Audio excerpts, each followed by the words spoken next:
গোয়েন্দা তথ্যের উপর ভিত্তি করে লালমনিরহাট ব্যাটালিয়ন 15 বিজিবির একটি দল গতকাল সীমান্তবর্তী এলাকায় এই সুনির্দিষ্ট তথ্য আমরা পেয়েছিলাম। আমরা একটি বিশেষ অপারেশন পরিচালনা করি এবং একটি বড় চালান আটক করতে সক্ষম হই। উক্ত অপারেশনে উল্লেখযোগ্য পরিমাণ ভারতীয় স্বর্ণ কাতান এবং শিল্পের শাড়ি সহ বিভিন্ন প্রকার মালামাল আমরা জব্দ করতে সক্ষম হই, যার আনুমানিক বাজার মূল্য প্রায় 24 থেকে 25 লক্ষ টাকা। আমরা ধারণা করছি যে আসন্ন ঈদকে কেন্দ্র করে শুল্ক ফাঁকি দিয়ে এই চোরাচালান এই ব্যবস্থাটি অব্যাহত থাকছে। তো সেটা যাতে না থাকে সে ব্যাপারে আমরা জিরো টলারেন্স নীতি অনুসরণ করছি।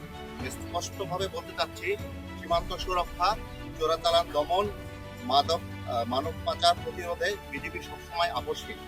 চোরাচালান মুক্ত বাংলাদেশ গড়ার লক্ষ্যে আমরা সর্বদা সতর্ক এবং দৃঢ় প্রতিজ্ঞাবদ্ধ।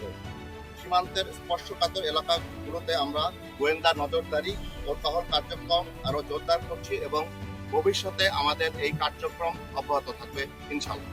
ধন্যবাদ।